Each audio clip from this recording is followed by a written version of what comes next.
Hey guys, welcome back to my channel. I hope you're having a great day. Today we're going to go over the question, what if Goku wished his parents back to life? Let's say during the 5-year time skip between Dragon Ball and Z, Chi-Chi asks Goku if he knows his parents. He tells her no, he only knows Grandpa Gohan, but he kinda wishes he knew his mom and dad. Chi-Chi then excitedly says they can ask Bulma for the Dragon Radar and perhaps wish his parents back to life. She says that they could use the help. Chi-Chi is pregnant with Gohan at this point, that's what she's hinting towards. They ask Bulma and she says of course. The couple then hunts the Dragon Balls, gathering them all and summoning Shenron. And in preparation of this, Kami did upgrade the Dragon Balls so they are able to make this wish. Goku then asks Shenron to bring his parents to Earth. Shenron responds, saying his parents are dead. Goku is saddened, but then he asks, can Shenron bring his parents back to life? Shenron says yes, so Goku wishes his parents back. Suddenly, two figures appear on the lookout. The man, he looks just like Goku.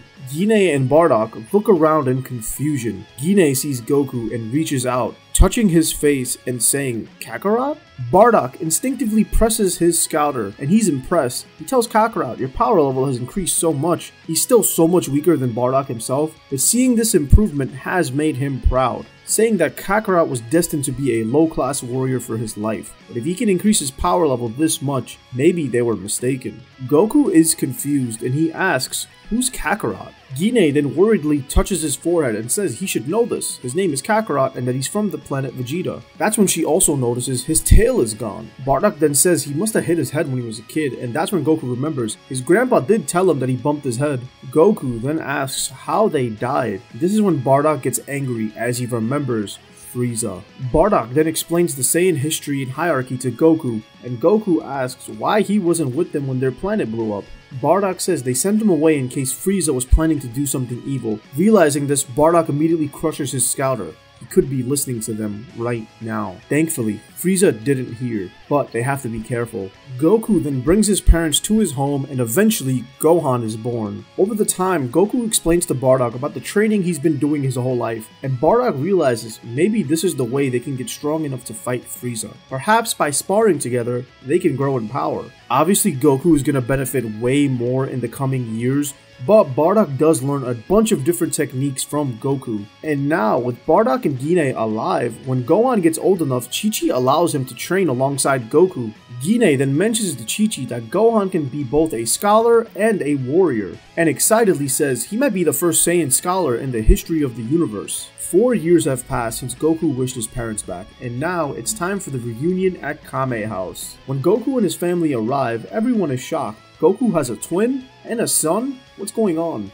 Bardock introduces himself. He's Kakarot's father, and he's also very impressed at these humans' powers. He tells them that he sent Kakarot to this planet because of its low power level. He didn't think humans could get this strong. Krillin laughs and says he always thought that Goku was an alien. As Bardock continues explaining, they all sense a massive energy heading in their direction. Raditz arrives at Kame House, and he's baffled. Kakarot? Father?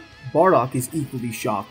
Goku then confusingly says, Raditz? As in his brother? Bardock and Gine told Goku about him, but they thought he was dead. Raditz is stunned, and the only thing he can say is, how? This is when Goku blurts out he wished Bardock and Gine back with the Dragon Balls.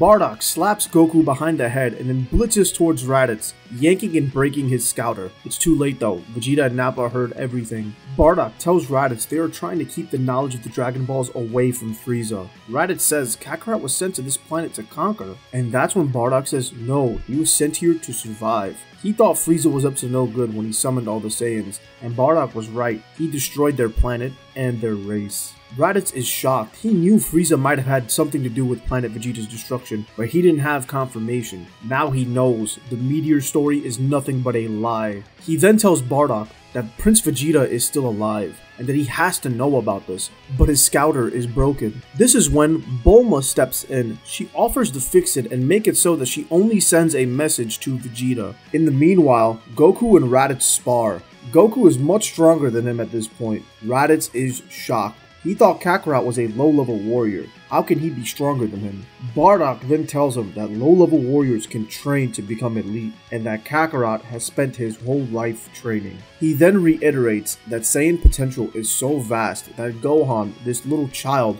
might be stronger than him. They then inform Raditz that they don't even need scouters to sense energy.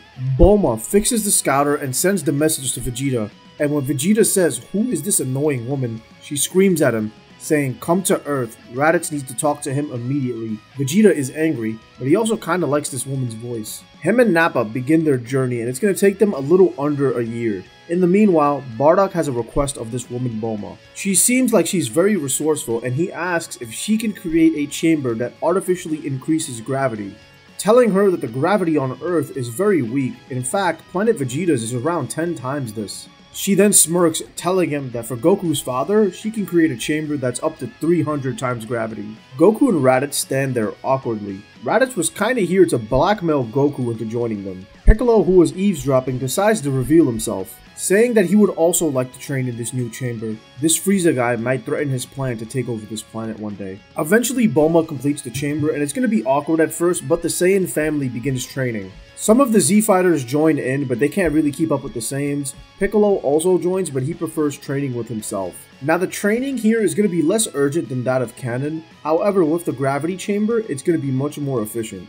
Bardock is by far the strongest, but Goku, Raditz, and Gohan are catching up surprisingly quick. Piccolo also sees a huge power boost from his canon counterpart, considering he didn't have to waste much of his time watching and babysitting Gohan. Now Bardock's power, after training 4 years with Goku and then 1 year in this gravity chamber, is at a whopping 3 million, while Goku, Raditz, and Gohan are all around 1.5 million. Now, some people might think this is extreme, but remember, Goku in canon went from a power level of 10,000 to around 100,000 with 6 days of gravity training. If anything, I'm underpowering the Saiyans, and as for Gohan, since he's been raised as a fighter from birth, he has no hesitancy. Now, during this year, Raditz has learned to sense ki, and he's still weird around Kakarot and Gohan. However, Raditz loves how strong he's gotten. One day while sparring, they sense 2 big energies approaching the Earth. It's Vegeta and Nappa. Raditz flares his ki to trigger their scouters. Vegeta and Nappa land near Goku's house this time. The 2 Saiyans exit their pods and they immediately try to scan Raditz's power, but his power causes the scouters to break. Vegeta is shocked, disgusted, and appalled. How the hell did Raditz get this strong? After only a year? What the hell is going on? Bulma then comes in to confirm that the scouters are broken before Bardock begins speaking. He tells Vegeta and Nappa that Frieza destroyed their planet and exterminated the Saiyan race. Vegeta asks how the hell could he possibly know that, and Bardock tells him and Gine were there. Nappa is confused. He asks how they're back, and that's when Goku says he wished his parents back via the Dragon Balls. Bardock then mentions that Bulma built them a artificial gravity chamber so they can train and eventually defeat Frieza. Now, the idea of a low-level warrior surpassing the elite via training is a very foreign concept to the Saiyans. But after sparring with Raditz, Vegeta and Nappa are humiliated and humbled. And they are humbled even more when Kid Gohan steps in and is easily able to defeat them as well. Bardock suggests to Vegeta and Nappa that they begin their training immediately, and that when everybody's ready, they will take out Frieza and his father, King Cold. Now this is when Vegeta reveals Frieza has already ordered him and Nappa to go to the planet Namek. When he sees Piccolo, he asks if he's connected to these Dragon Balls. Goku asks, how does he know? That's when Vegeta reveals that Frieza heard of the Dragon Balls a year ago, and he's been searching for them ever since. And they just found out about an old legend about Namekian Dragon Balls, and he is headed there now to make a wish. Bardock, Goku, everyone is shocked. They have to get to planet Namek first. They have no idea what kind of evil wish this Frieza guy is gonna make. They begin to prepare. Bulma and Dr. Briefs strip Vegeta and Nappa's pods to build a spaceship with a gravity chamber in it. She also reverse engineers a scouter so she's able to listen in on the Frieza Force. Vegeta is kind of impressed by this Earthling woman. She's very smart. He kinda likes it when she yells at him. This time, going to the planet Namek are Goku, Bardock, Raditz, Gohan, Piccolo, Vegeta, and Nappa. Once the ship is built, the team takes off. Bardock takes charge of Vegeta and Nappa's training, goading the prince, telling him that if he ever wants to pass his low-level sons, he's gonna have to work harder than he's ever worked before. Now, when they arrive to the planet Namek, Vegeta's power level is a little bit over his canon counterpart considering he had Nappa to spar with. Once they land, it's just as they feared. Frieza Force soldiers have been terrifying the local Namekians for the Dragon Balls. Piccolo senses a faint energy, a dying Namekian warrior named Nail. He tells Piccolo to protect Guru. He then tells him to fuse with him to gain the power they need to stop this monster. Piccolo instinctively reaches out and he fuses with Nail and his power level skyrockets. He is now roughly as strong as Goku and Raditz. Armed with Nail's knowledge, he makes a beeline for Guru's palace. The rest begin to fly behind him as he explains Guru has the last Dragon Ball. Dende is excited as he senses a familiar power approaching. He thinks it's Nail, but then he sees Piccolo. Bardock then approaches Guru. So with the Saiyans all on Namek, how do you guys think the rest of this arc is gonna go? Please let me know if you want me to continue this in the comments below, and don't forget to subscribe for more. Peace.